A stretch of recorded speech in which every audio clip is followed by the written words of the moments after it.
श्री स्वामी समर्थ। आजची कथा आहे पितृदेवतांची कथा। कर्ण हा सूर्याचा पुत्र होता, पण कर्णाच्या जन्माच्या वेळी त्याच्या आईने त्याचा त्याग केला।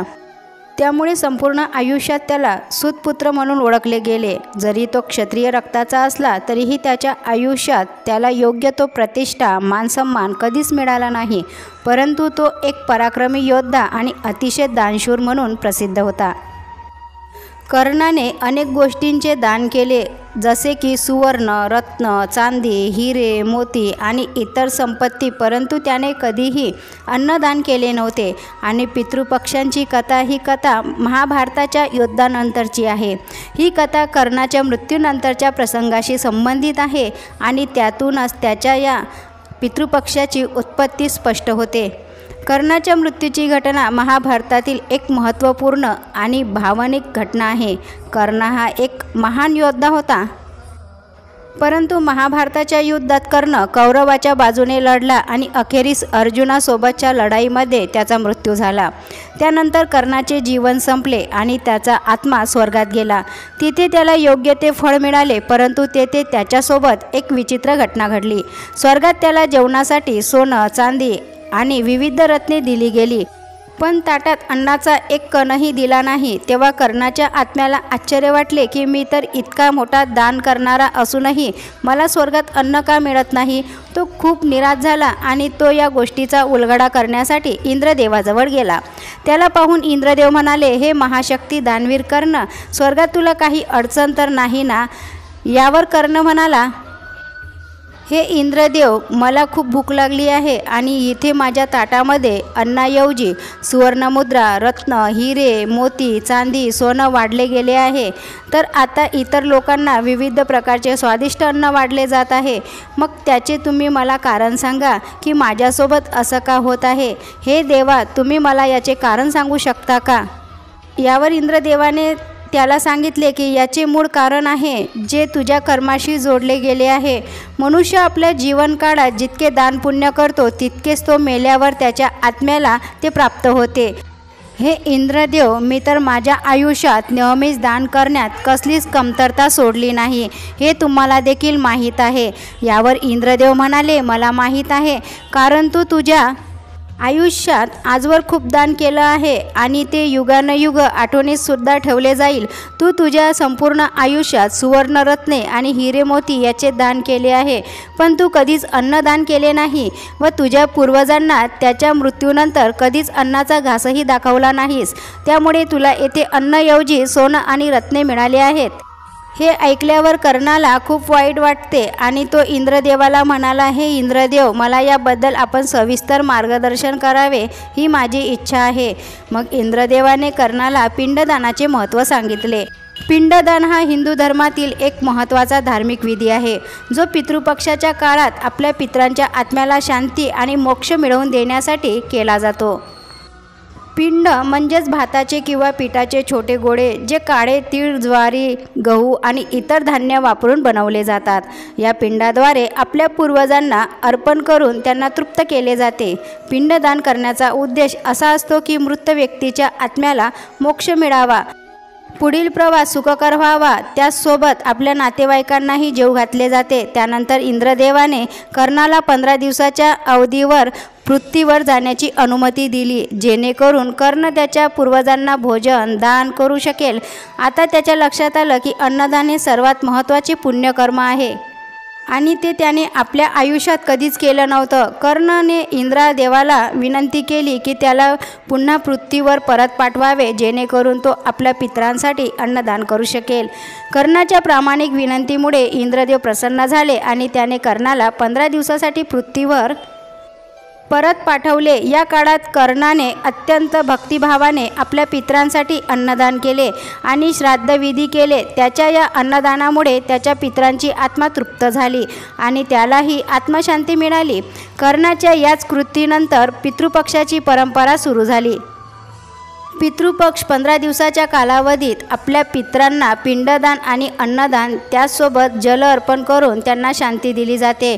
पितृपक्ष हा काळ पूर्वजांच्या आत्म्याच्या तृप्तीसाठी समर्पित असतो आणि या दरम्यान केलेले श्राद्ध विधी हे अत्यंत पुण्यकारक मानले जातात. अशाच एका पौराणिक कथेनुसार आपण आणखीन एक कथा पाहणार आहोत. तुम्ही आपल्या चॅनलवर नवीन असाल तरच असेच भक्तिमय संदेश ऐकण्यासाठी आपल्या चॅनलला सबस्क्राईब करा, लाईक करा व शेअर करा व बेल आयकॉन बटन ऑन करा. येणारे प्रत्येक व्हिडिओचे नोटिफिकेशन सर्वात आधी तुम्हाला मिळतील. तर चला पुढच्या कथेला सुरुवात करूया. एका गावात एक सावकार राहत होता. त्याला 2 मुलं होती. मोठ्या मुलाचे नाव इंद्रसेन होते तर छोट्या मुलाचे नाव धर्मसेन होते. सावकाराने आपल्या दोन्ही मुलांचे लग्न मोठ्या थाटामाटात केले. त्यामुळे त्याला आता कसलीच चिंता राहिली नव्हती. ते आपले जीवन परमेश्वराच्या स्तुतीमध्ये आरामात जगत होते. पण एके दिवशी अचानक हृदयविकाराच्या तीव्र झटक्याने त्या सावकाराचा मृत्यू झाला आणि त्या कुटुंबावर दुःखाचे डोंगर कोसळते. त्यानंतर 2 ते 3 महिने असेच निघून गेलेत आणि हळूहळू त्या दोन्ही भावांमध्ये संपत्तीवरून वाद होण्यास सुरुवात झाली. धर्मसेनच्या मोठ्या भावाची पत्नी जरा आगाऊच होती आणि ती संपत्तीची लोभी होती. त्यामुळे तिने दोन्ही भावांमध्ये फूट पाडली. ती दोन्ही भावांमध्ये फूट पाडते, दोन्ही भावांना एकमेकांपासून वेगळे करते. त्यामुळे सावकाराचे घर आता मोठ्या भावाकडे म्हणजेच इंद्रसेनकडे गेले होते. त्यामुळे धर्मसेन आणि त्याच्या पत्नीने शेतात झोपडी बांधून राहण्यास निर्णय घेतला आणि ते शेतात एका आंब्याच्या झाडाखाली झोपडी बांधून राहू लागले. इंद्रसेनकडे आता मोठा वाडा, अनेक कारभार आणि धनसंपत्ती होती. परंतु त्याला आपले धार्मिक कर्तव्य पार पाडणे महत्त्वाचे वाटत नव्हते. तर धर्मसेन हा गरीब साधा आणि त्याच्याकडे संपत्ती नव्हती, पण त्याच्या हृदयात मोठी धर्मभाव आणि करुणा होती. मग बघता बघता अशातच वडिलांच्या मृत्यूला 1 वर्ष पूर्ण होत आलं होतं आणि पितृपाठाचे दिवस चालू झाले. तेव्हा मोठ्याची पत्नी तिच्या पतीला म्हणाली, तुमच्या वडिलांचे आपण पितृ जेवायला घालू, जेणेकरून माझ्या माहेरची लोक येतील आणि काही इतर नातेवाईकही देखील येतील. तर ते आपली संपत्ती पाहून आपल्यावर खुश होतील. यावर तिचा पती इंद्रसेन म्हणाला, कशाला उगीच खर्च करायचा, नाहीतरी सर्वांना माहीतच आहे की आपल्याकडे किती संपत्ती आहे. यावर त्याची बायको म्हणाली, पण आपल्या इथे तर कोणीच नातेवाईक येत नाही, मग आपण आपली संपत्ती नातेवाईकांना दाखवणार तरी कशी. मग तिचा पती म्हणाला, तुला इतका स्वयंपाक करता येणार का. त्याचा खूप मोठा स्वयंपाक करावा लागतो, विविध प्रकारच्या भाज्या कराव्या लागतात, हे सर्व तू एकटी कसे करणार आहेस. त्याची पत्नी म्हणाली, पितृ जेवू घालणे हे फक्त तुमचंच कर्तव्य आहे का. तुमच्या भावाच्या बायकोला मदतीला बोलवून घेते, तुम्ही त्याची काळजी करू नका. ही गोष्ट इंद्राला पटली आणि ते दोघे धर्मसेनच्या घरी गेले आणि त्यांना दुसऱ्या दिवशी पित्राला येण्याचे सांगून आले. त्यानंतर इंद्रसेन आपल्या सासरवाडीतील लोकांना पित्राचे आमंत्रण देऊन आला. मग दुसऱ्या दिवशी धर्मसेनची पत्नी सकाळी पहाटे स्वयंपाक करण्यासाठी आपल्या जावेच्या घरी गेली आणि 11 वाजेपर्यंत तिने संपूर्ण पित्राचा स्वयंपाक तयार केला. मग तिच्या जावेच्या माहेरचे लोक आले. तेव्हा धर्मसेनची पत्नी आपल्या घराकडे निघाली, कारण तिलासुद्धा पित्रांचा स्वयंपाक करायचा होता. ती जाताना तिला कोणीच अडवले नाही, पण घरी गेल्यावर तिने पाहिले की घरात कुठले सामान नाही. मग तिने आपल्या पतीला दूध आणि तांदूळ आणायला सांगितले. त्यानंतर धर्मसेनच्या पत्नीने दुधापासून खीर बनवली आणि तांदूळाचे पिंडदान करण्यासाठी भात शिजवला. तिकडे जेव्हा जेवणाचा टाईम झाला तेव्हा इंद्रसेनच्या घरी त्याचे पित्र आले. पित्रांनी पाहिले की इंद्रसेनच्या सासरवाडीतील लोक मस्त जेवणाचा आस्वाद घेत होते. घरातील मृत व्यक्तीच्या ना कुठल्याच फोटोला हार घातला नव्हता, पिंडदान केले नाही, ना कावड्याला नैवेद्य दाखवला नाही. ते पाहून पितृ नाराज झाले आणि तेथून ते धर्मसेनच्या घरी आले. तेथे त्यांना त्यांच्या मनासारखे भोजन मिळाले नाही. पण खीर आणि पिंडदान केल्यामुळे ते धर्मसेनवर प्रसन्न झाले. त्यानंतर सर्व पितृवर्ती एका ठिकाणी भेटले आणि ते एकमेकांना विचारू लागले की आपल्या वंशाकडे काय भोजन केले. तेव्हा धर्मसेन आणि इंद्रसेनच्या पूर्वजांनी आपल्यावर आलेला प्रसंग सांगितला. मग त्या लोकांनी धर्मसेन आणि इंद्रसेनच्या पूर्वजांना सांगितले की जर धर्मसेनच्या घरी संपत्ती असती तर तुम्हाला मनासारखे भोजन मिळाले असते. आणि हा प्रसंग तुमच्यावर आला नसता यावर धर्मसेन आणि इंद्रसेनच्या पूर्वजांनी धर्मसेनच्या घरी धनधान्य सुखसंपत्ती नांदावी असा आशीर्वाद दिला. धर्मसेन आणि त्याची पत्नी जेवत असताना अचानक त्यांच्यासमोर जमिनीतून एक सोन्याच्या नाण्याने भरलेला हंडा वर आला. ते पाहून त्या पतिपत्नीला खूप आनंद झाला आणि त्यांच्या लक्षात आलं की आपल्या पूर्वजांनी आपल्याला आशीर्वाद दिला आहे, ते आपल्यावर खूप खुश झाले आहेत. त्यानंतर धर्मसेन खूप श्रीमंत झाला. मात्र तिकडे इंद्रसेनचे आता वाईट दिवस चालू झाले होते. त्याच्या घरात अडचणी सुरू झाल्या, व्यवसायात नुकसान झाले आणि त्याचे सर्व कुटुंब संकटात आले. त्याने अनेक उपाय केले पण काहीही सुधारणा झाली नाही. हळूहळू त्यांची सर्व संपत्ती निघून गेली आणि ते पूर्ण कर्जात बुडाले. तेव्हा पुढच्या वर्षी श्राद्ध पक्ष चालू झाले. तेव्हा धर्मसेनने आणि त्याच्या पत्नीने आपल्या पूर्वजांचे खूप मोठे श्राद्ध घातले आणि त्यात आपला भाऊ आणि वहिनीलाही सहभागी केले व आपल्या पूर्वजांना संतुष्ट केले. मग त्याच्या पुढील वर्षी धर्मसेन आणि त्याच्या पत्नीने आपल्या मोठ्या भावाला आणि त्याच्या पत्नीला पितरांचे श्राद्धविधी कसे करायचे हे शिकवले. त्यांच्या मार्गदर्शनाखाली इंद्रसेनने आणि त्याच्या पत्नीने विधिवत आपल्या पूर्वजांचे श्राद्ध केले. त्यानंतर हळूहळू त्यांच्या जीवनात सकारात्मक बदल घडून आले. त्याचसोबत त्यांच्या व्यवसायात सुधारणा झाली आणि कुटुंबातील समस्या दूर झाल्या. त्या पतीपत्नीला समजले की पितरांचे आशीर्वाद आणि धर्माचे पालन करण्याचे महत्त्व किती आहे. ही कथा सांगते की संपत्ती आणि ऐश्वर्य महत्त्वाचे असले तरीही धार्मिक कर्तव्य आणि आपल्या पितरांचे आशीर्वाद प्राप्त करणे हे अधिक महत्त्वाचं आहे. गरीब असला तरीही योग्य मार्गाने वागणे आणि दुसऱ्यांना मदत करणे हे जास्त मूल्यवान आहे. पितृपक्ष हिंदू धर्मातील एक विशेष कालावधी आहे जो आपल्या पूर्वजांना श्रद्धांजली अर्पण करण्यासाठी समर्पित असतो. हा काळ भाद्रपद महिन्याच्या शुक्ल पक्षाच्या पौर्णिमेपासून सुरू होतो आणि आश्विन महिन्याच्या कृष्ण पक्षाच्या अमावस्येपर्यंत चालतो. साधारणपणे पितृपक्ष 15 दिवसाचे असते. या काळात लोक आपले पित्र म्हणजेच पूर्वज यांच्यासाठी श्राद्ध, तर्पण आणि पिंडदान करतात. मनुष्य जेव्हा देहत्याग करतो तेव्हा त्याच्या आत्म्याला त्याने केलेल्या कर्मानुसारच नवीन जन्म प्राप्त होतो किंवा मोक्षप्राप्तीचा मार्ग मिळतो. आपल्या केलेल्या कर्मानुसार एकतर त्याला वैकुंठ प्राप्त होते किंवा स्वर्गलोक किंवा तो नरकात जातो किंवा त्याला नवीन शरीर प्राप्त होते. परंतु ज्या आत्म्याचा काहीच निर्णय घेतला जात नाही तोपर्यंत तो आत्मा पितृलोकात आपले निवास करतो आणि तोपर्यंत निवास करतो जोपर्यंत तिचा काही निर्णय घेतला जात नाही. परंतु पित्तरपाठच्या या 15 दिवसासाठी आर्यमा स्वामी हे पितृलोकांचे द्वार खोलतात. त्यामुळे सर्व पित्र आपल्या प्रियजनांना भेटायला पृथ्वीलोकात प्रवेश करतात आणि एका वर्षासाठी लागणारे जल व भोजन प्राप्त करतात जे त्यांच्या कुटुंबाद्वारे नैवेद्य म्हणून त्यांना दिले जाते. जे लोक आपल्या पित्रांना म्हणजेच पूर्वजांना या पितृपक्षात विनयपूर्वक आवाहन करून त्यांना भोजन प्रदान करतात त्यांचे पूर्वज अत्यंत प्रसन्न होतात. जेव्हा पूर्वज तृप्त आणि प्रसन्न होऊन पुन्हा पितृलोकात जातात तेव्हा जातेवेळी आपल्या प्रियजनांना म्हणजेच कुटुंबाला आशीर्वाद देऊन जातात, ज्यामुळे त्यांचे सर्व दुःख दूर होतात आणि कुटुंबात शांती राहते.